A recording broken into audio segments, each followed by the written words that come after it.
Beautiful city of Coral Springs, so welcome. If you're not from Coral Springs, please move here. If you are from Coral Springs, welcome to our beautiful Center for the Arts. I am a OG K-Hive member. I have been supportive of Kamala Harris since 2019, and I was supportive of the Biden-Harris administration. And throughout this recent campaign, I've been able to, I went to the Democratic National Convention. We're on day one. Wow. Oh, wow. This man's video played as a Florida co-chair of Republicans for Harris. And I'll let him introduce himself in a second. But what I wanted to say to you all is thank you for coming out on a Friday night to hear this conversation. It's gonna, you don't have to be quiet. If you have any, if you have you want to say something or not say something, but if you have like a expression or something like that, that's okay. We're gonna kind of record this podcast style, but don't think that you have to be silent, the whole time, because I want to make sure we capture this in many different ways for historical purposes, for social media content, because at the end of the day, I am a big believer in discourse, and I believe a lot of what's happening today in our democracy is because we've forgotten the art of talking to one another, no matter what someone thinks or believes. Just because somebody supports something else, it doesn't mean that I can't talk to you anymore. I was elected in 2018, the first African-American commissioner elected here in Coral Springs, and I did that by knocking on a lot of doors. And when I say, if you remember 2018, that was 2 years after Trump was elected, and so I got to see neighbors not talking to each other anymore because it was still fresh. So I've always been very curious and open to want to talk to anyone that I could, just get their perspective. It's what I do. I have been fortunate enough to win a regional Emmy award for a video series I did with our police department called Conversations with the Commissioner. So I like to think that I'm okay in talking to folks. Brandon, our friend in the back, reached out to me. He was like, hey, I met this guy. He's a Florida co-chair of Republicans for Harris. He has an organization called Leaving MAGA. I want you to talk with him. And I said, okay, why not? That piqued my interest because as a Democrat, a true out loud and proud Democrat, and I think that's okay. We should be okay to talk about our party affiliations without it having to be a whisper or being like some kind of scarlet letter. I wanted to know, why? It wouldn't compute for me. So we're gonna get into that. I'm gonna let Rich introduce himself. Rich, go ahead and introduce yourself. How's my audio? No, we haven't even started. Oh, this is for these folks. Great. This is our gift to you. Okay, thank you, everyone. What gift? Me? Yeah, you. It's gonna be cold here. No, we can actually. Speaking of my kid, my wife and my two daughters, she wrote me and said, "I love you, Daddy. Hope you do good." And she wrote, "Love you again," because she probably wants something. Isabella, and then in the back she wrote, "Don't screw up and watch your mouth," and I can guarantee nada. So tonight, but that's okay because we want it to be like I want you to interject and Q&A, and I want this to be my goals tonight is for everyone to leave here with a little bit more hope, a little bit more understanding. My name is Rich Logis. I live in Deerfield, from New York originally, and as I like to open all of my talks, I would like to apologize to everyone here for helping Donald Trump divide our country. I have complicity in pitting complete strangers against each other. I am culpable for families and friendships and households, places of worship being torn asunder. And as a result of my MAGA activism, I know that conspiracy theories were amplified that undoubtedly resulted in people unnecessarily dying. So I have a background in political activism in which that I would like to go back and make a lot of different decisions.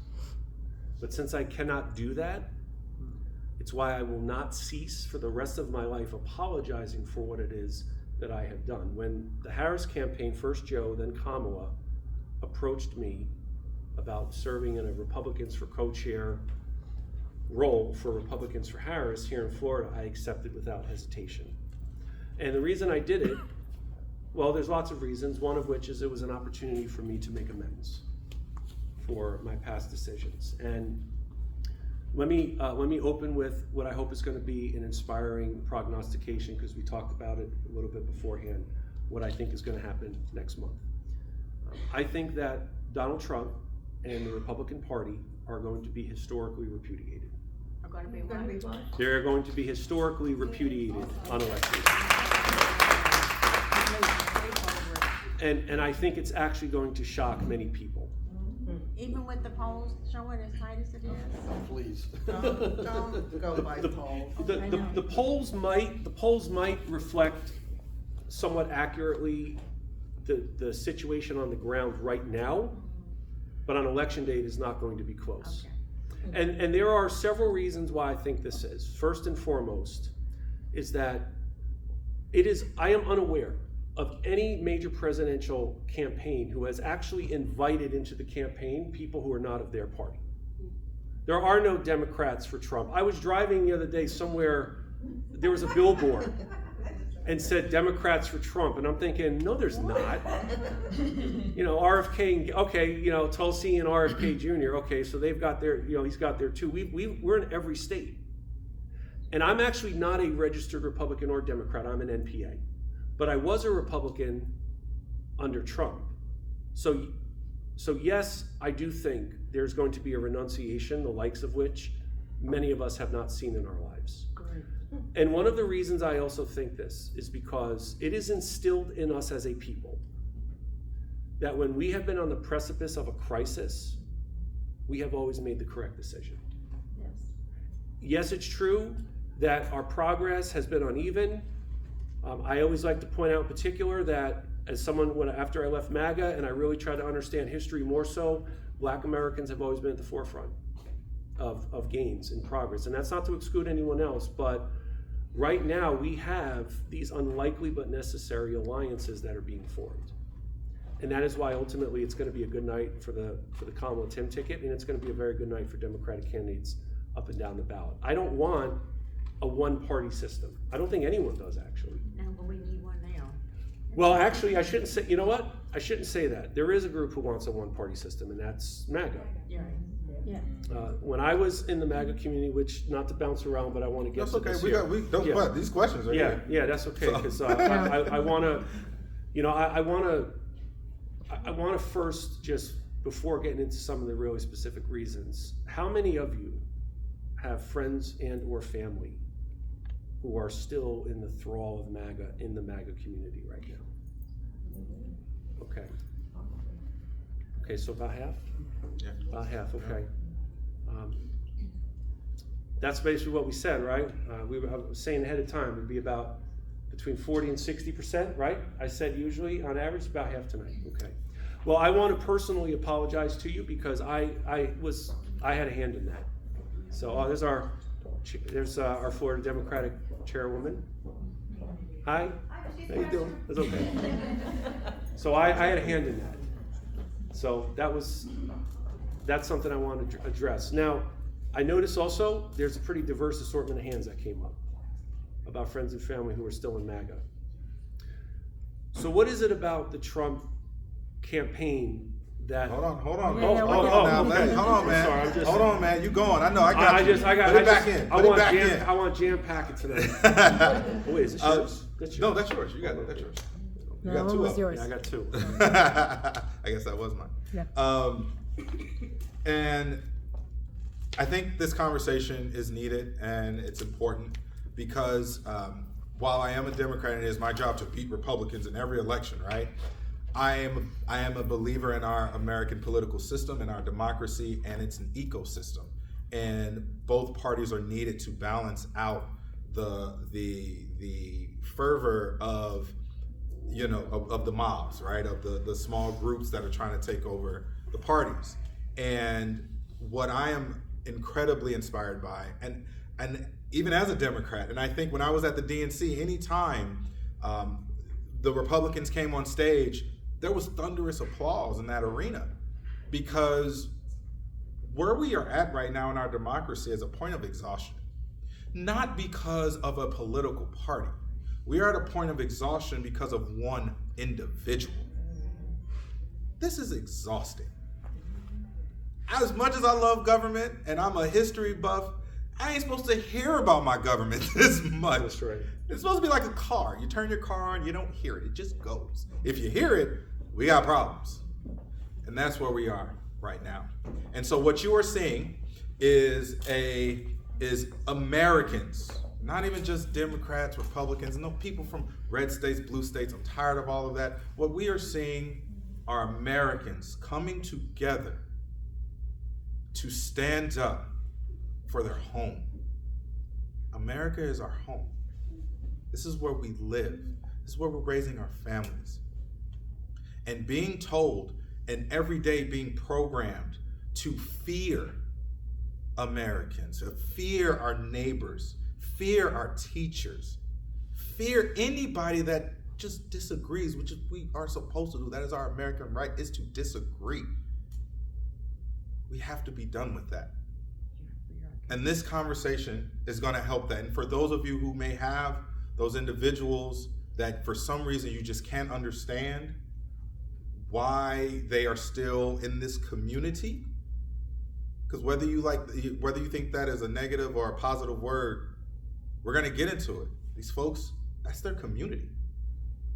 And so Rich is going to offer viewpoints. But first, I want to bring up our Florida Democratic Party Chairwoman, Nikki Freed. I'm going to grab you a chair. While I will say, and we'll, come on, Richard, sit down. Yeah, I want you to come a little closer to the mic. Okay. Yeah. Podcast style. All right. Yeah. I can talk loud too. Yes, you can. And so I would like to say that she came because she loves Josh and Rich a lot. Yes. But Taylor Swift is also here.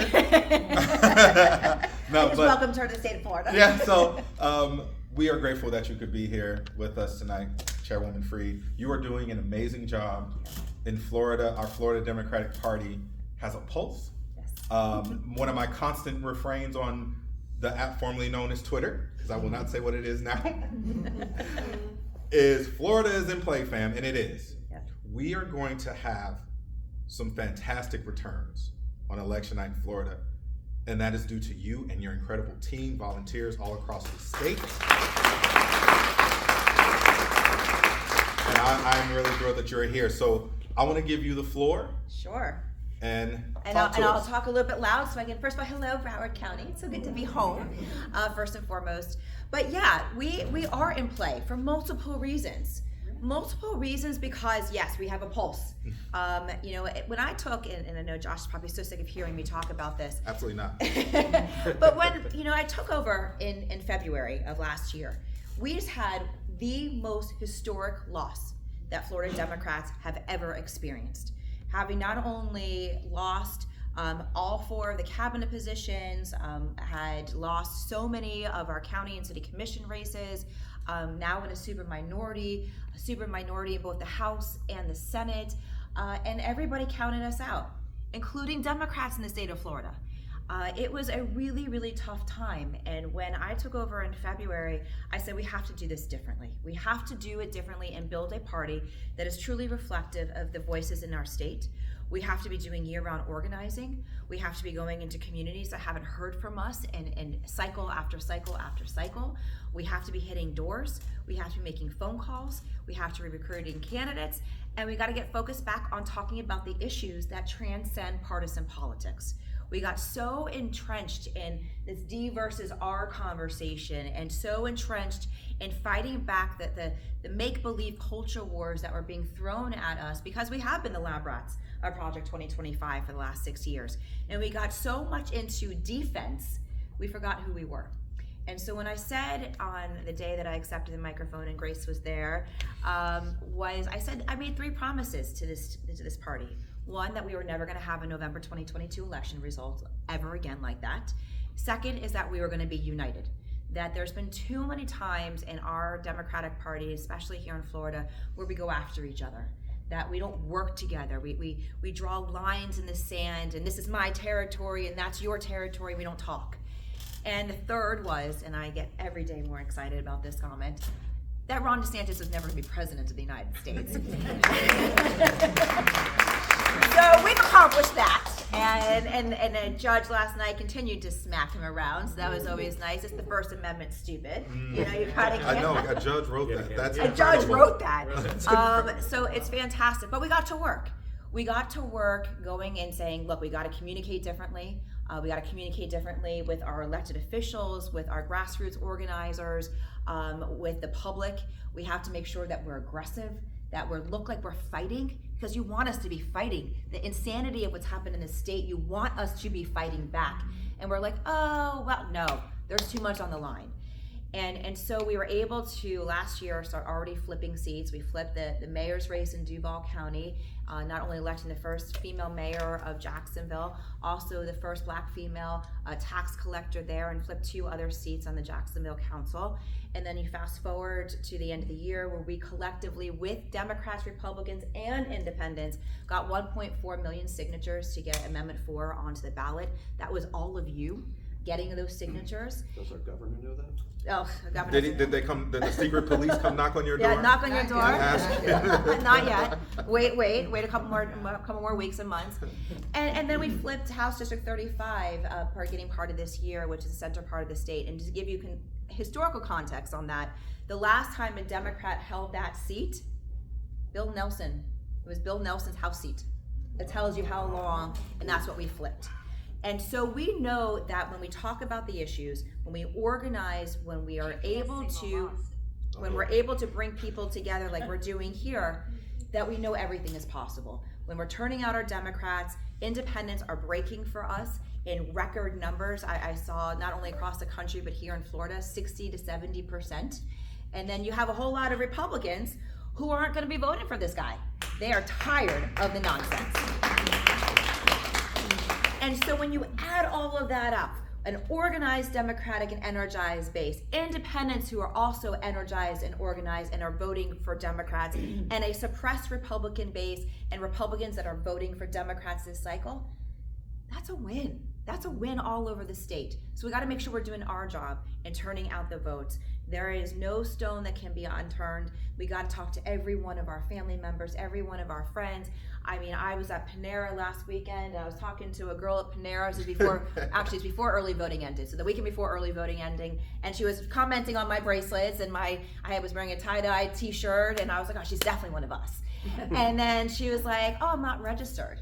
And I was like, oh, let's talk.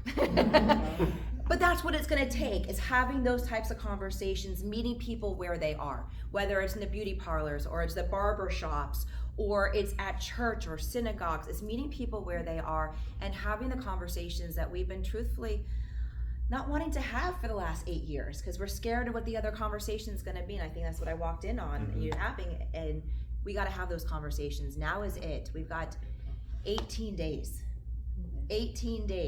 to make sure that not only have we taken back this state from the MAGA extremism, I don't even say Republicans, because it's not. There's a lot of really good Republicans out there. It's not Republican, it's the MAGA cult. And they have taken over the party. And I know that so many in the Republican world want their party back and want to stop this cult that has taken over it. That's how government works, that's how democracy works, when you have 2 strong parties who can come together, sit at a dining room table or at a bar, talk about issues, and be able to come up with policies that are going to impact everybody, not just a very small sector of people. And that's unfortunate what Ron DeSantis has done to this state. He will continue to do it until we smack him again in November. And we're going to send a very strong force in November saying this was not okay, and we've taken back our state. Thank you. That's all I got. Thank you. Thank you. You know, Chairwoman Freed, the only thing that I got a problem with, I'm gonna just say this, right, is I was at the DNC convention, and I love the song that you picked. So I get it was like, you know, you were being facetious in a way. I won't back down. That was hilarious. We could have had T-Pain because Georgia came out with Lil Jon, and I'm like, we're all just sitting there like, man, we could have had T-Pain. So there is a lot of behind the scenes drama that occurred to get us that moment. Really? Oh yeah, lots of fun stuff. That's offline. We'll talk about that offline. Chairwoman Freed, thank you for being here. I hope you'll hang out. Are you gonna hang out with us? Okay, hang out with us. I just drove All now. right. I just drove. All right. Oh, you were orange and blue. All right, so we're gonna start our questions now. Rich, Sure. tell us a little bit about who you are. Tell us your background. Who is Rich Logis? So I am a New Yorker originally. My first vote for president was the year 2000. Okay, I voted for Ralph Nader at 23 years old. I come from a very, very apolitical background. In fact, I'm not sure my parents ever even voted, truthfully. I know they weren't political. But my political sensibilities got a little developed in high school and then throughout college. And I come from a middle-class household, really a traditional one. Family worked, parents worked in public and private sector jobs. So after college, meeting people there, people who were in activism, they were both in US-based activism, human rights activism. I became someone who gravitated to the Ralph Nader campaign because I saw him as a very iconoclastic person. You know, someone who wanted to take the two parties on. I like the maverick spirit. I think that the American people actually find that very enticing. You know, we're a country founded in revolution. And I think it's just been bequeathed to us generation after generation that when we see someone willing to take on the system, that we tend to have at least a curiosity, which is exactly what my entree was with Donald Trump. Because yes, it's true that he ran as a Republican, but his abhorrent statements aside, and there were many that I justified and looked the other way. Which one? Mexicans, what is it? The Mexicans aren't sending us their best. I mean, that's it. Like that drew you in. See, I actually didn't, because I was neither a Republican nor a Democrat, and I should say as a preface that anything that I say tonight, I would ask that no one construe it as a self-defense.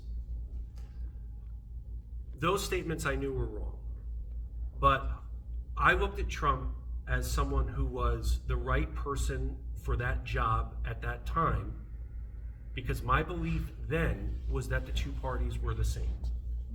And I thought that if Hillary and the Democratic Party won, that they would seize power indefinitely. It sounds completely delusional now to hear myself say that, but it's what I thought. And if we recall before, so there's a direct Florida connection here. Before Trump ran, if we recall, who were the nominees going to be? Jeb versus Hillary. And even apolitical friends of mine, completely indifferent to politics, just like my parents, even they were asking me, Rich, are we going to have another Bush or another Clinton? You know, didn't we fight a monarchy to gain our independence and now we're going to have political dynasties? And I said, yeah, well, I guess I'm going to vote for, I don't know, a third party candidate, or I'm going to write my cousin in who lives in Weston. You know, like one of the... Rich, let me ask you, in your life though, what happened for you to have this view of government? Whether there's something that you expected big government to do that didn't happen, like what? I mean, there was a lot that happened in the 2000s. We know, 9/11, all these different things happened. We had the recession kick off, years after that, but it was a very tumultuous presidency under Bush. But what happened for you to have that view? I think that it's a net positive, but I think that there's always a tension between the people and government. And I did feel at the time that the complaints and grievances about government not hearing us, not recognizing us, watching jobs go overseas, communities feeling like they were once vibrant and thriving, then they were in regression. People who were thinking that, I was around those individuals. That didn't happen to me, but I knew people who were, and they started to nod their head in concurrence with Trump, and I was also, and I was saying, this guy is he's the son of a blank, right? I feel like is necessary at this time right now, because I thought of him as someone who didn't need the job, but because he wanted the job, he must have wanted it for the right reasons. That's what I thought, and I know that 2015 and politically, and you know this, Nikki, better than anyone, 9 years ago is like 1,000 years in political dog years.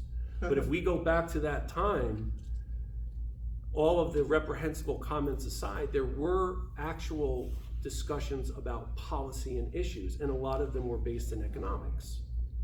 And I think that people did have a very understandable, valid reason to feel like they had been shunned by government in exchange for those who the politicians would just, and elected officials just wanted to represent a very small sliver of the affluent and the donors and that group. And I think your quote unquote average Americans, that's who I was, right? So I could relate to those feelings of disenchantment. Well, that became your echo chamber. Well, And it definitely was for me. And I've spent a lot of time too thinking about this. I had to, in my job to be kind of get into the psyche of the Donald Trump voter of 2016.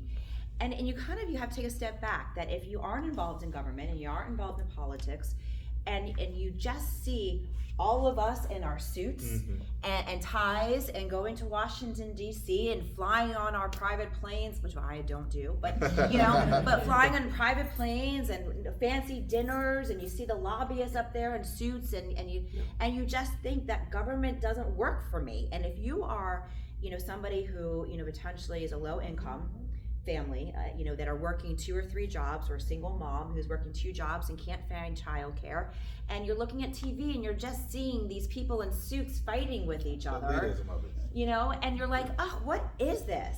And then out comes somebody, and like, granted, it's the right message, but the wrong messenger, and certainly not somebody who's going to make their lives better. But he was saying, you're right, government's screwing all of you. This is not working for the people. And he came and had a very populist message. Even though, again, he was not the right person. But that message still is here today. And we as Democrats have to understand that mentality and say we've got to do a better job also stepping up and talking to those people. Yeah, and I think it's interesting, and I've said throughout this campaign that this isn't the same Trump from 2016, and not saying that there was many positive qualities in 2016, but in terms of the outsider, we're going to drain the swamp. Like, I can see how that's going to be attractive to folks that don't really believe government is there to help them, right? You've seen the Clintons, and everybody, the name Clinton can bring up a myriad of different feelings for folks. And the Bushes and the Kennedys. The Bushes and the same thing. You're just like over and over, right? So, Rich, in the campaign, when did you get involved with MAGA World?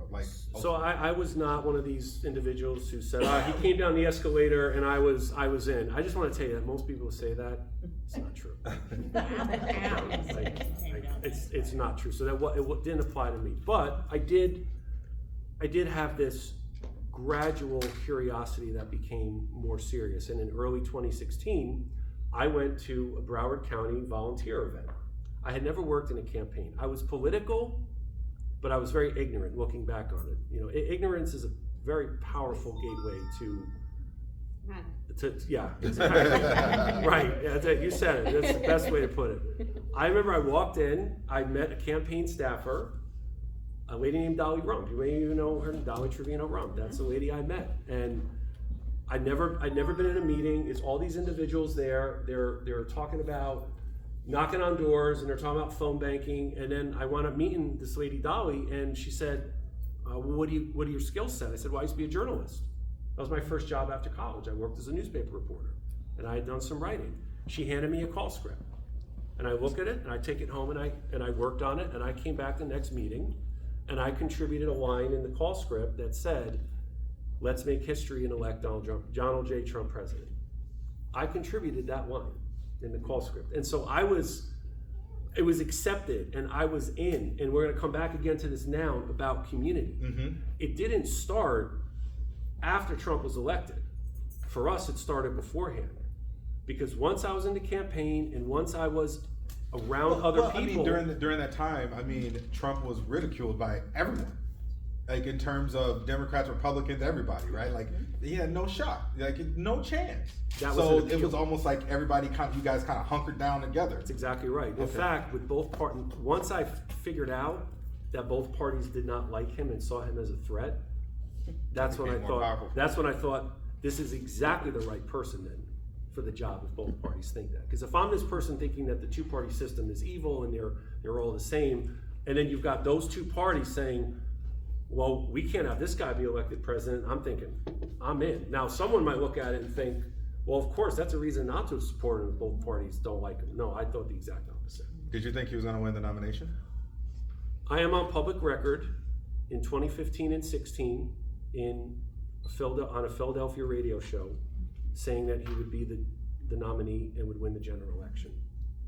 And That was going to be my follow-up. Did you think he was going to win? Because Yes. I feel I went on public record. and I will stake all of my 9 lives on this point. I do not think he thought he was going to win. no, that I agree with. I guarantee you. That I agree with. Wait, what? What? I agree with that point. I was as confident as could be, and it's why I said at the outset. I don't think you heard that. Next month, those rumblings that I felt under my feet in 2016, I saw something and felt something happening with Trump. That's why Kamala and Tim and the Democratic candidates are going to win in historic fashion next month. Your lips to Yeah. God's ears. That's why. So we're fast forward. I feel the same way. I feel the same way now as I did in 2016, but the opposite way. So we're going down the timeline a little bit. So while he was in office, what type of activities were you involved in for MAGA World? Yeah, I tell you, it would actually be quicker to say I feel what. like you're at church. No. Listen, Well, if we're at church, who's got the wine? Anyone got the wine? You know, red preferably. It's probably quicker to say what I didn't do, because once on election night we were validated. Okay, we are vindicated. I don't think it's hyperbolic to say the entire world was against us. So it wasn't like we win and I win and we go home and say, see you in 4 years.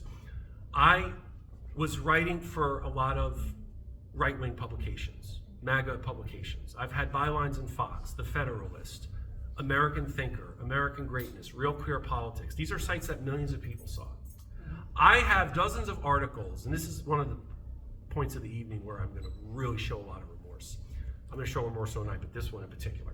I wrote articles for a site called WorldNet Daily. WorldNet Daily is the site where the Obama birther conspiracy originated.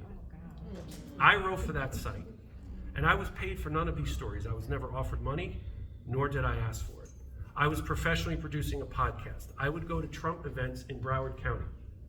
I would speak at them. I would be a sponsor at them. When there was a rally, if it was local, I would go. I was actually in this feeling of being in this political war against not just Democrats, anybody who was not with us, anyone. If you were a Republican who voted for Eisenhower and all up and down the Bushes and Reagan and Romney and the late John McCain, if that person was not 100% with us, you were against us. It didn't matter if you were 99% with us. You were 0% with us because we believed that we were part of a second founding of America. That's what we really thought. That's what I believed. And the people I was around thought that.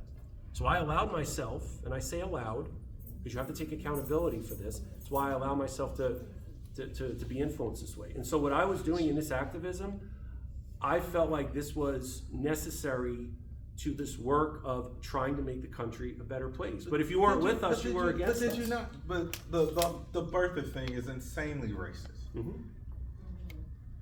Did you not see it that way? I saw it as, and this is one of the superpowers of the right wing, which again, what did I say at the outset? It's not a self-defense. So much from the right wing and the Republican Party and MAGA are so completely outlandish and absurd that they're often not considered even threatening. Okay, the Haitian immigrants situation. There are people whose lives have been completely upended because of this. But if you didn't know that, and you were an apolitical person, and you just heard on the radio, they're talking about Haitians eating cats and dogs, people would say, what? That's what I heard all the time in MAGA. Stuff that was so outlandish that when we would hear it, we would think it became normal. Everybody just taking this. No one's taking it seriously. You're interpreting this literally. It's not what he means, and it does become normal because if you feel like the other side is an existential threat to you and your life and livelihood, you will defend and justify anything and anyone. And that is the, as I said in the DNC video that aired night one. The toxic superpower of Trump and MAGA, and I would say broadly the Republican Party as it is right now, is lying. There is nothing that they do not lie about. And I don't care how impenetrable a mind is, how smart, how educated someone is, if you hear a certain lie over and over and over ad infinitum, you're going to start to believe it. Yes. Fox That's News. propaganda. You're gonna start to believe it. And so Joshua, I knew that it was wrong, but I also thought the alternative was So, worse. so building on that, when you and I first talked, we got on the call, me, you, Lindsay, Brandon. The first thing you said to me was, "I'm gonna apologize to you." Can you say why or what you apologize for, please? So when we got on the call first time, our introduction, the first thing out of Rich's mouth was, "I want to apologize."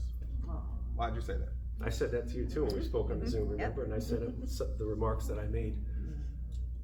When I look back at a lot of the rhetoric and language that I employed, it wasn't just criticism.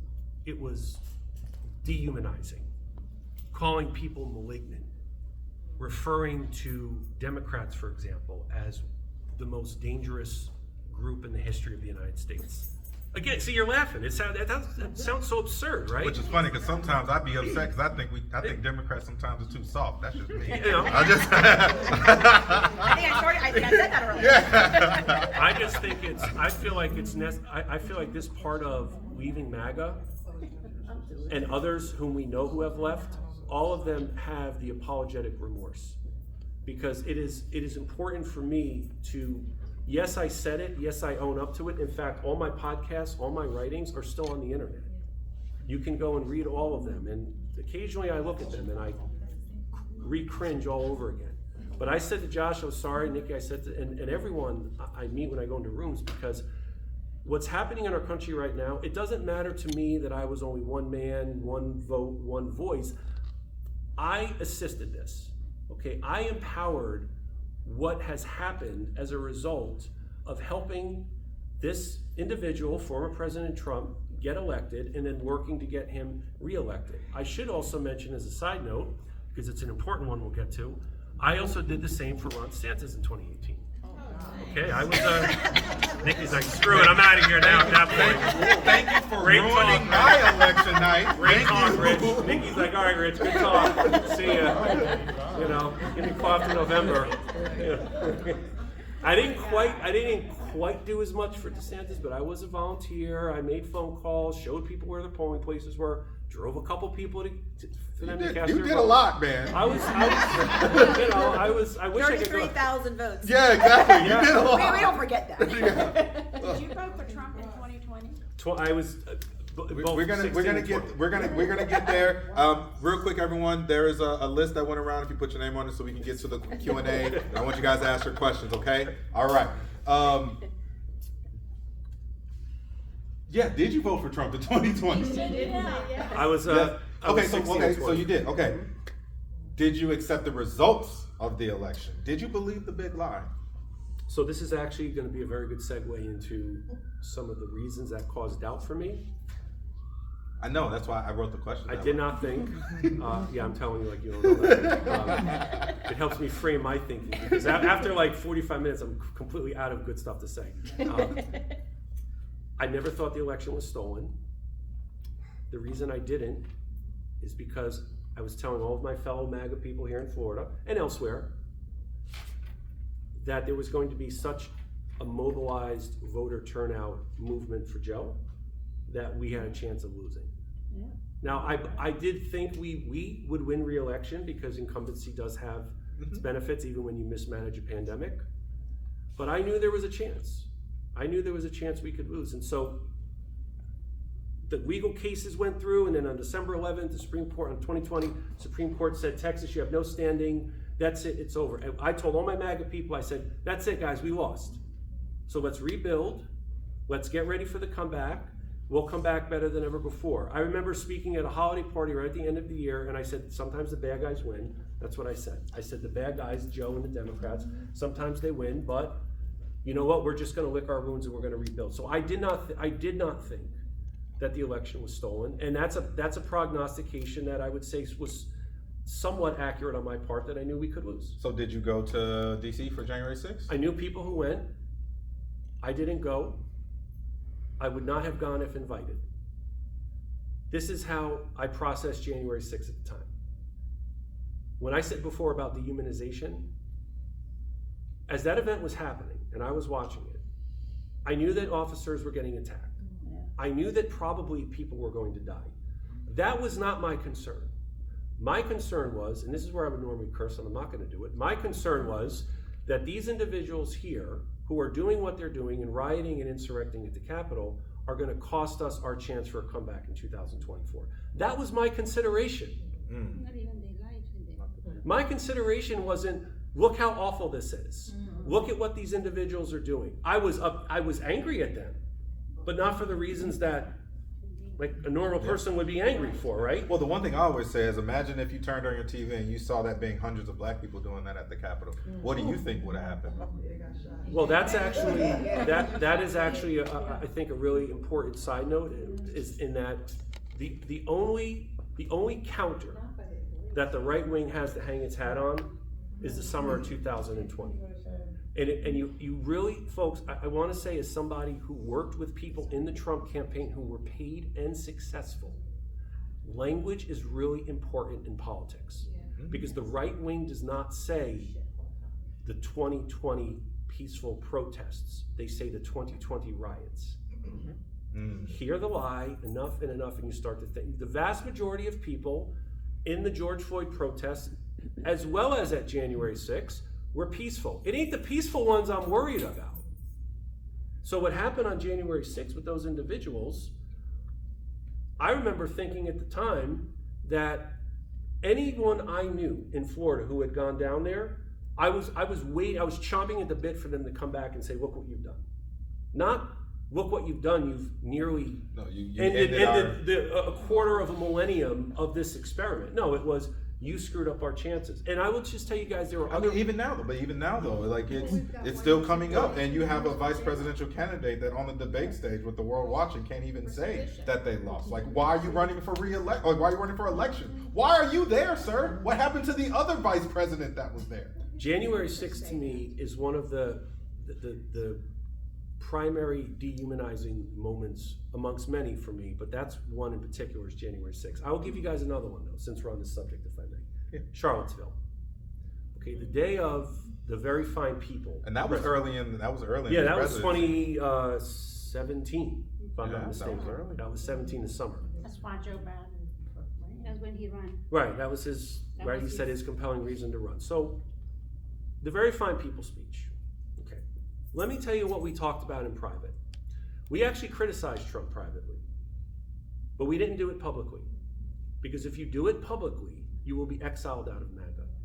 Okay, you're considered a MAGA apostate and a heretic if you criticize Trump publicly. Privately, here's what we talked about. We didn't sit there and think a woman named Heather Heyer died. Dozens of people were injured. In fact, most people have forgotten this next point. There were actually 2 Virginia state troopers who died in a freak helicopter crash, who were patrolling the Unite the Right. If there's no rally, those officers are alive. So Heather Heyer was in the crowd, but then there were the 2 state troopers. We didn't sit there and think this awful, unnecessary loss of life. No, we sat there and thought, Trump's got to get in front of this. We need better damage control. The press is going to call us Aryan Brotherhood and neo-Nazis, and what's so-and-so doing? That's what we thought. On that point though, Rich, I got to ask though, because you do see folks, we just saw somebody at the boat parade in Jupiter with Nazi flags and Trump flags. Yes. What do you, like, those individuals are say that they're a part of the same thing you were in MAGA. How do you reconcile that? We would say that those people are not part of us. That's what we say. We would say I will tell you what we said. Well, we said what I wrote, which is those people are not us. Those people are the Democrats and liberals. That's what they said. Okay, all right. And yet, it's been documented for well over 2 years now by the Southern Poverty Law Center, by the ACLU. Right. The rise in hate crimes escalated tremendously during Trump's time in office. Right. So and we talk about the past. We talk about the insurrection. We talk about there's still people trying to live their lives and do their jobs, like in various voting capacities, who are still living under death threats, and their families are living under death threats. I mean, I look at this as a situation. There are evangelicals out there, some of whom had risen very high as ministers, etc., like Jim Palmer or Father Nathan Monk, who have now devoted their whole life to deprogramming a lot of the people who came through the evangelical movement, much like what's going on here. I have a lot of innate anger because I know that, and you still see it, you go onto social media, these people are talking about killing Democrats, killing liberals. It's gonna take years to deprogram this. I mean, years. And yet, like I said, there's still people who are doing their job amazingly. I mean, we probably all saw the interview, the official out in Arizona that was on 60 Minutes or whatever it was this past weekend. His entire family, they found his address, they found the names of his kids, they were putting them up on social media. This guy amazingly is coming back and doing his job. But it's insane that, I mean, we could talk about the insurrection, but there's still people operating under death threats. So we were getting through that. Oh, I get there. Building the story. I got you. No worries. So, but he's apologizing, and it's well beyond. I mean, I don't know. I'm not taking you. I understand it. No, I don't. It's just we're apologizing for the past. This is still happening. Of course. I mean, and while we can't necessarily want the perfect world right now at this moment and want people to come off that precipice, I understand that, right? I've got something for the president, though. But the reason why we're having this conversation is because he is going to offer, the reason why we've been building this story, is I'm a storyteller, but I also he's gonna get into some tips and some helpful things to help talk to our folks that are still in that world, so that we can help pull them out, help deprogram them. Yes, it may take years, but we gotta start somewhere. And this gentleman here, is apologizing not just for his actions and for that, but he's apologizing for the situation that we have all found ourselves in, and he is doing his best to make amends. And I'm not saying you were coming at him or anything like that, but what he is here is he's offering himself to his country, to his state, to help others get out of that, right? And so getting back to some of this is, what are some misconceptions that people have about MAGA? And you and I asked you about this word, the word cult. And a lot of people say that. Yes. But you don't like that word. I heard Nikki say it, so I was thinking, okay, let me just say, okay, so if someone's not MAGA, has never been, it is completely understandable why someone thinks that. I will tell you that for me, it was cult-like. There was not, forget about taking a day off. Like, oh, it's the day after, let's relax. We never took an hour off. That's what it was with our life. We never took any time off from it. My MAGA family was my second family. So much so that I neglected my actual blood family at times for my second family. The challenge with how we identify certain Trump voters, and by certain I really mean MAGA Americans, and I use Americans because I want to be as inclusive as I can. We don't want to push them closer to Trump because that tie is already strong, right? The bond is strong already. We want to try to, it won't happen overnight instantaneously, but we don't want them to feel emboldened all over again with the deplorable comments, and because that's looking back on it, when we were branded as something, it was fuel for us. It was, but I understand why someone, in MAGA, we looked at the outside world and thought, well, they think we're crazy, but they're the crazy ones. They don't see what we see. So I think that there's a way of looking at so many of these individuals, and I'm going to give a hot take because I want, for those of you who raised your hand, who said you have friends and family in MAGA, I'm particularly speaking to you on this. It is my belief that most people in the MAGA community, I'm not saying all, but most, deep down, there is a goodness in there to them. And I'm not defending anybody's ignorance, including my own, but I really think that one of the misconceptions here, it would really behoove our country if we recognize that people are susceptible to being influenced. You gotta tell me about this goodness. So we're gonna, you raised your hand, right? Yes. Do you mind if I ask you have a friend and or relative? I do have MAGA friends, and they're angry. Mm-hmm. You try to talk to them, Mm-hmm. and immediately they attack. Yep. Immediately. They're mean. Yep. They're mean on social media Right. to their so-called friends. I feel actually threatened by them. I'm fearful of them. I feel they're gonna harm me. Because they're so bitter and angry, and I say to myself, what are you gonna be angry about? You've got every goddamn thing. Yep. Everything is your way, you've got it. What are you mad at me about? Because I struggled and went to school? I struggled to pay my way through college? A lot of things were handed to you I never got. So what are you so angry about? You got a golden path to success. I don't have that. So what are you so angry about? I don't get it. I don't get the anger. So I But think, I truly feel threatened by them. and I think that's something, Rich, that a lot of folks don't understand where that anger is. Like, why is it so? It's one thing to be supportive, be a part of a movement, but why the anger? Like, what is, like, what? And my dad, I haven't talked to my dad about politics since I was 17 years old. But he has gone now extreme to the point that, like, I don't watch him on social media. And I'm gonna repeat a story that I shouldn't, but it's already online. My dad's going through chemo and was sitting next to another person who was getting chemo, and they both had their Jewish stars on, and they both started talking. And my dad introduced himself, just having casual conversation. He's like, wait, is your daughter Nikki freed? And he's like, first, as a father, he's like, yeah, I'm very proud of her. And then they started talking MAGA. Oh. And how can your daughter be, and goes off. And my dad was like, I know, right? And then my dad had put this entire conversation on social media. And I'm sitting here going, but angry, like angry conversation. And I don't get it. So we don't talk obviously about politics, because at certain points it's just. But hasn't Trump justified that? He's allowed them because he gets up there and uses things that are violent.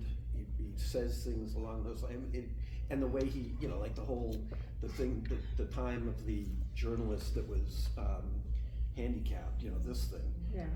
The fact that he got up there and did this, and that didn't end anything, that he was able to get, you keep doing that stuff, it's all part of the psychological warfare aspect of it, but, with him up there saying, maybe it wasn't a bad thing, bunch of guys parading through saying Jews won't replace us, now maybe there were some good ones in there too, et cetera, et cetera. It's just one thing after another. It almost justifies the anger, no matter where it comes from. May I make a comment on that? Because I want to just walk in the lines then for a moment. First of all, I'm really heartbroken to hear what you're saying, because again, I feel like I had something to do with that. There was something, even if it was, doesn't matter the size of it. If I may ask, were those, from what you could tell, were those individuals that rageful and angry before 2015 and 16? No. Okay. I want to offer a question for everyone to give some thought to. Can good people be made to hate? Yes. Look at Germany. Yes. Okay. So if we go based off of, if we've got a working hypothesis that good people can be made to hate, now we're going to try to figure out what made them hate. What is the pathway that they took? And I don't want to wax poetic here philosophically, because it warrants an ongoing conversation, which I hope for all of us we will continue to have after tonight, because I want this to be the start. The enemy of the right wing is not an individual.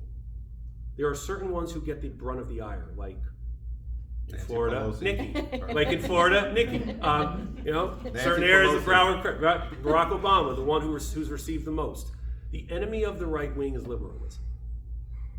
It is the actual ism that is not perfect, but has resulted in the equality, not preferential treatment, but the equal treatment of opportunity, economically, civil rights, etc. Did I think this way in MAGA? No. We looked at liberalism as basically Nazism and socialism and communism. The individuals whom you know probably have never said liberalism in their life, or at least recently. They don't know that they have been manipulated and exploited into acting that way against liberalism, which they're convinced that as other people get more opportunity, that it must be costing them something, because that all comes back to capitalism and all, which is a completely different, like the basis of MAGA anger, I am telling you guys this, in large part is the mythology of capitalism. Okay, what did I say at the outset? Jobs going overseas, community. Well, what do you think a company sending their job to China is? It's to make more money, right? And we don't believe in equal outcomes in American commerce. So when people say, I'm going to vote for Trump now because the economy's not doing well. No, the economy's not doing as well for you. Welcome to, look, I'm not trying to dismiss cost of living concerns. That anger is, oh, I see X group get the right to marry, or the right to this, or that. And then all of a sudden they're in this echo chamber like I was in, which I wrote for. Like I wasn't in it, I was writing it. And they start hearing this and thinking, those XYZ people are taking from you as they gain.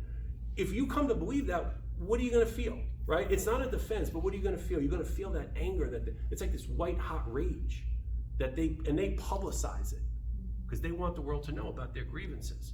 But deep down, they weren't that way ahead of time, because finally a guy came along, okay, the Republican Party finally had a guy who could come in and sell the evils of liberalism more than anybody else. Okay, so real quick, that's the we're answer. gonna take a quick moment, a quick pause.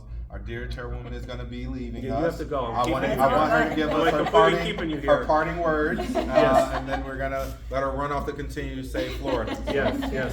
Well, first of all, 18 days? Is that what 18 days. You got the no, hours that's too fine. We got- somewhere? We got the hours in the watch.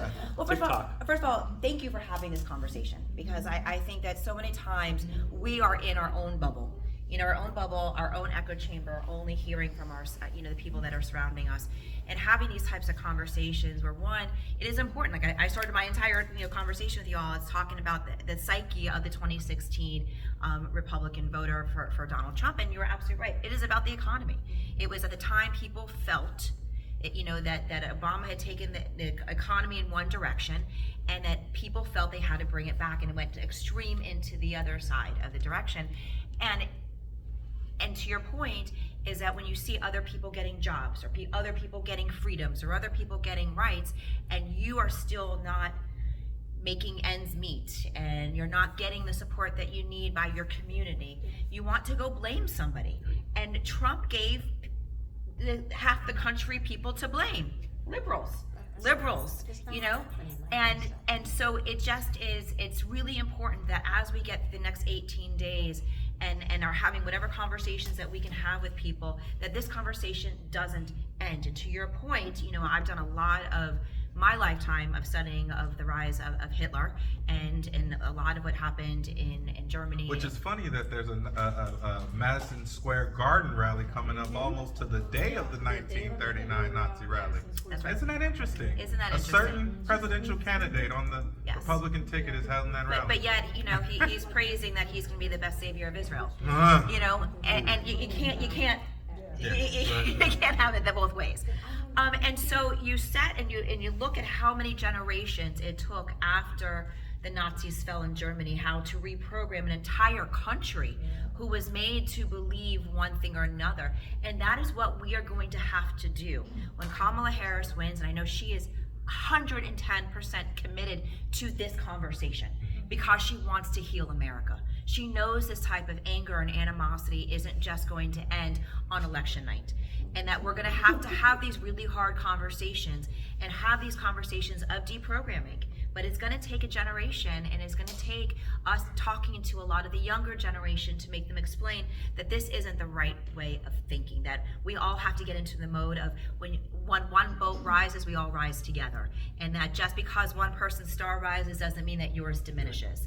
That has to be how we address some of this stuff, but also understanding where that mentality came from. You can't just say we are right and you are wrong. That's not going to mend fences. It's listening, having these conversations, and agreeing with some of the points. Like, you have to also agree that these are smart, intelligent, educated people that came to this conclusion. And so how do we make sure that we listen to what their original issues were the iconoclasm is a real thing in our society.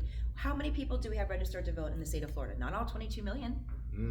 You know, so there's people that just feel the system doesn't work for them and want to break it all down. That's why we still have people that voted for Nader, that are still voting for Jill Stein. You know, that you have other, you know, Russian asset, you know, Jill Stein, Cornel sorry. West. You still have those people. They don't think they're going to win, but it's being against the system.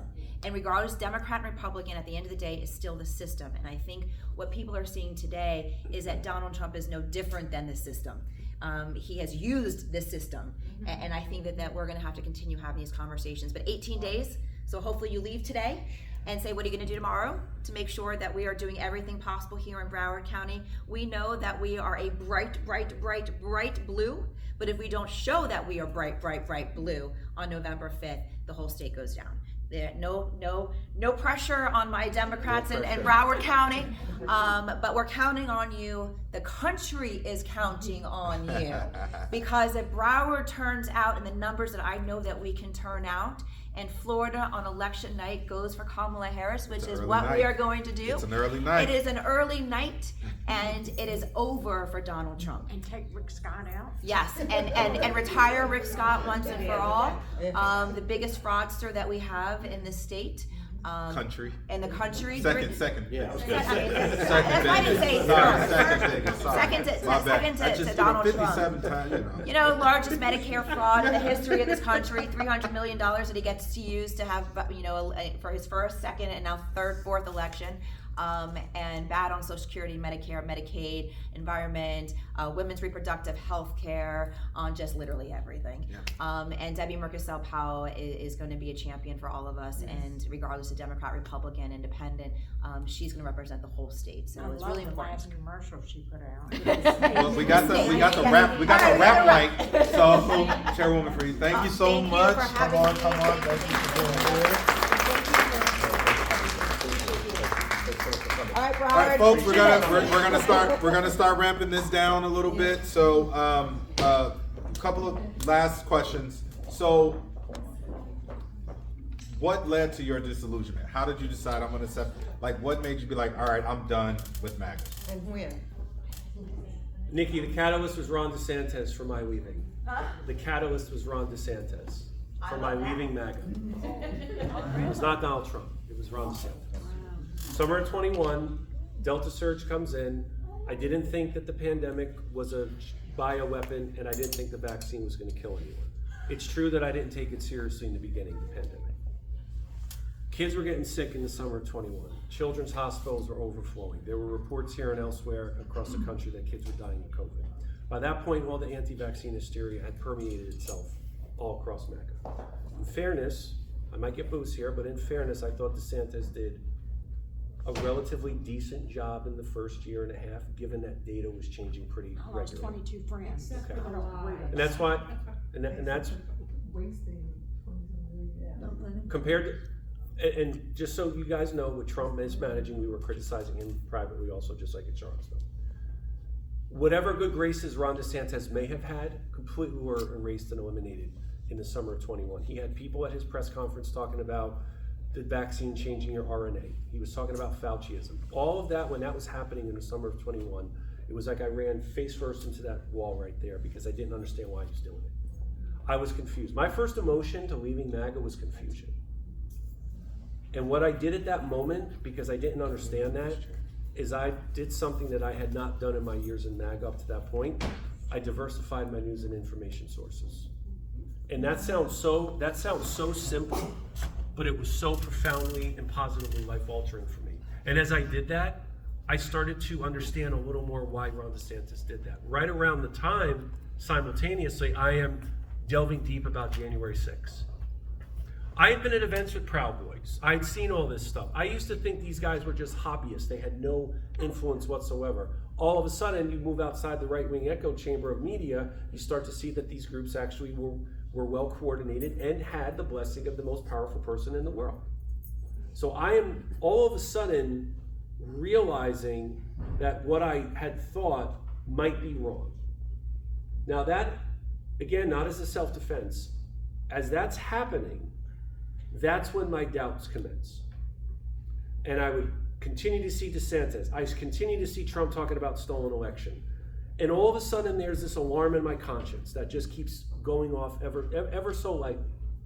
And I would ask myself at night, just my thoughts and I at the computer, do I really support this? And then I would look at a photo of an event at Mar-a-Lago I went to.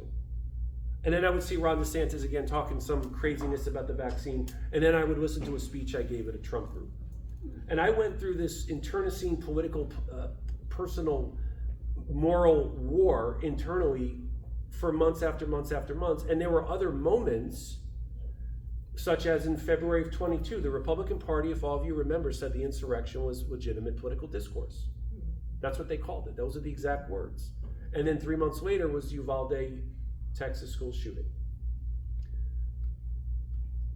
It was Uvalde where all of my doubts and confusion finally got to a point where privately I said, Rich, there were other school shootings. There were. And things that have happened. What was it? The buildup? Like what was it? The dam breaking for you? Like what? You just could no longer reason these events or these things with your echo chamber. You just could no longer do that. Like how? Why was that the straw that broke the camel's back? I never thought any of the prior mass shootings were. I thought all of them were tragic. But in MAGA, the way that a school shooting is viewed is this is going to be an opportunity for Democrats and liberals to disarm law-abiding Americans. This is how we treated school shootings. We didn't celebrate anyone's death, but it was still dehumanizing. When I got to the point of Uvalde, one of the most difficult considerations in making that choice to leave is you have to rewind your entire MAGA life. And you realize that you were wrong, and I was wrong about essentially everything. And this is kind of what we're including getting how I in viewed terms those of- school shootings. In terms of helping the individuals here that raise their hands, how do you start to pull people out of that? Mhm. Right? Everybody's going to have maybe a different reason or a different way, but how can you give generally some advice on to pull people out of Yes, this? thank you. I made a decision to leave MAGA quietly and privately. That was in May, June of 22. That wasn't enough for me. Something was nagging at me. On August 30th of 22, I published a mea culpa. And I did it because I was very unapologetically public in my support for Trump. I felt I should be the same in my renunciation of MAGA. And I wrote this article, I published it. The God's honest truth is I never thought anybody would care. Truth. And now here, here we are 2+ years later. And instantaneously, I realized that people cared. Because the moment that article published, it was, Rich, can you talk to my dad? Rich, can you talk to my mom? Rich, can you talk to my best friend of 40 years? We haven't spoken in all those years. I spent the next year trying to refine my footing as a human being and as a citizen, a husband, and as a dad. And I realized I have to keep taking this message to people that I left, because people obviously want to hear it. People wanted to hear it. And I started to figure out that the reason that people wanted to hear it is because they were looking for hope also.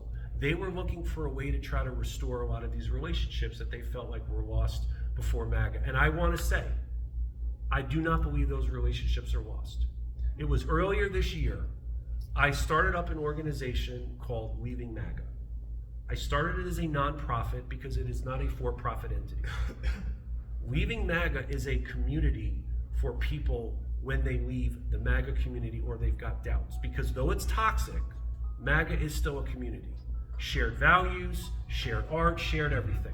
If they don't have a place to go, they are not going to leave MAGA even if they know that they should. They need an exit rate. Why is it so hard to leave? If you have your loved one, your mother, your brother, your daughter, who are begging for you to be the person that they knew before 2015, 2016, why is that so hard to turn away from? I was so invested in the MAGA community, and I'm not talking financially. My identity, my being, my personhood was completely entangled in that community. And walking away from that community was one of the hardest parts for me. because I knew I was going to walk away from this group who appreciated me and respected me and validated. And it is the embodiment of selfishness to sacrifice the way I did my family and my friends of past, because I lost touch with a lot of my older friends. You know why? Because they were blue voters. And then when I left MAGA and I went back to them and I said I wanted to apologize to them, back to apologies. I said, I understand if you don't accept my apology, but I have to offer. Every one of them did. In fact, one who was really influential in my life in college, you know what he said to me? He said, Rich, I always knew you'd come back. That's what he said. So, I mean, I think maybe that's an important point, is how much do you love that person? That there may have been hurtful conversations. There may have been that outward expression of anger that really broke your heart. But if you truly love this person, this individual, do you keep trying? Because maybe that you could be that person that pulls them out, because you are continuing to show them that love. That maybe they don't think that, maybe they wanted to come back to you, but maybe they felt they've treated you so bad, or they've been so bad to you, or they've said some hurtful things that they're afraid to even approach you because they just feel like you're not gonna deal with them anymore. Can I make a comment on that? Because I want to encourage everyone, and I'll get this to you later. I want to encourage everyone to go to our site, leavingmaga.org. On our site is an ebook that I wrote. We don't charge for content, so you don't have to pay for it. It's no paywall. In that ebook, because it's easy to just say, right? Like, do this. Because I bet for those of you with friends and family in here, you want to go back to those friends and family. I know deep down you want those friendships and those relationships back. We have developed what we have done in real life. We have real world success with a methodology that we have put together on how people who are not in MAGA can try to rejuvenate those relationships with those individuals whom like you said before, you see the comments that are made, and you might think, understandably, how could I ever do it? We have had success in what we've developed. So we're not just telling people, go talk to your friends and try to understand more. No, we've actually developed a blueprint for this. And you said it's not you're not charging for it, right? There's no charge. You're not selling fake Rolexes. No fake Rolexes, no gold sneakers, no Bibles made in China. no crappy tasting steaks, none of that stuff. Okay, we don't do that because I want that material, just like with tonight. I want all of you having access to that, because I know that over time, just like when Nikki was here, this is going to be a long haul. When I met our next president this week in Pennsylvania, I had a 30-second elevator pitch. I was saying, I actually went to an elevator 3 floors and timed it, and I was like, I'm 6 seconds off. I'm 8. And I said, future Madam President, thank you. That sounds so good. I want future, and I didn't say Madam Vice President. I said future Madam President. I'm keeping that real, right? Okay, that's what I said. I said, thank you. After we're victorious next month, I would like to continue to be of service to help with the inevitable national reconciliation between us and MAGA Americans. And she was, in a positive way, my sense is she was a bit taken aback by that, because right? I mean, why would she have thought? But then she hesitated. We were still shaking hands, and she hesitated for a moment and said, I would like that. And I know that after she's victorious next month, and she and Doug are going to be a little busy moving the furniture around a little bit, rearranging the house, right? You're going to move into a bigger house. I'm going to go right to the campaign people I know, and I'm going to say, I want to lead, and I am not looking for money. I am not looking for fading praise. There needs to be a post-Trump national reconciliation, because those relationships, I do not believe, are lost. Now, do I think that grace and forgiveness should just be offered, just carte blanche? No, because the first step to leaving MAGA, like any insular group, you have to take responsibility for your past actions and rhetoric. If you don't do that, you can never leave. So Rich. Well, you can leave with maybe another group, not with ours. So before we get to the questions, because we have a number of people Yeah, please. some Yeah, questions. sure. It's one thing to heavily involve yourself in MAGA world, write articles and all these things, leave MAGA, but then also turn around and become heavily involved with a Democratic campaign for president. And not even that, but a black woman running for president. How did you get to that point in supporting Kamala Harris? Leaving MAGA for me, as it has for others, and we've got testimonials at our site, leavingmaga.org, other people who left. There is a clarity that happens with, there's a fancy word in philosophy, aperture, which is, it's the opening. So for me, it was sealed shut with MAGA, then all of a sudden it opens up, and you start to look at people for who they actually are and their character. And if I asked everybody in this room what the trait is, the number one trait of a leader, probably everybody would have a different answer and they'd all be equally valid. As I came out of MAGA, what my number one, when I look at a leader, I think the most important trait of that leader is that he or she cares about other people. And I thought that Donald Trump actually wanted the job because he cared about the country. That's what I thought. With Kamala, I know that she is somebody who actually does care about Americans, including those who will not vote for her. And it's not that she just says it. I know I'm going to sound like a paid campaign person here. I'm not paid to be in a campaign. Okay, when you've got a Democratic presidential candidate talking about bringing Republicans into the cabinet, I just want to point out the delicious historical irony that it is going to be a black woman who puts Donald Trump in America's rearview mirror once and for all. Dang it. I'm a clap on that. Okay, and I just want to say that I'd have been all in the same for Joe, because originally it was Joe's campaign who came to me and they asked me and said, would you be willing to serve in this role as co-chair? Without any qualms whatsoever, I said, let me know when and where, how can I help? Because it's not that it is personal for me, more than anything else, more than leaving MAGA, more than myself as an individual, it is about our country, because another Trump presidency is going to irreparably damage our country. And there is no other nation in the history of the world we can look to and say, what did that country do when their democracy was irreversibly harmed? Because there has never been a country in the history of the world like the United States. And it's what I said at the outset. When we have been at the cliff of a crisis, we have always made the correct choice. And that's going to happen again next year. So, Rich, thank you for that.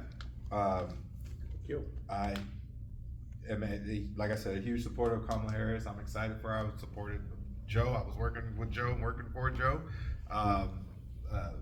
But we have an incredible opportunity, and I think it is delicious that we are going to swear in the first woman president, the first black woman president, and she will get sworn in by the first black woman Supreme Court justice. And I don't know, I'm going to be even more hopeful that we're also going to have the first black Speaker of the House come out of this election.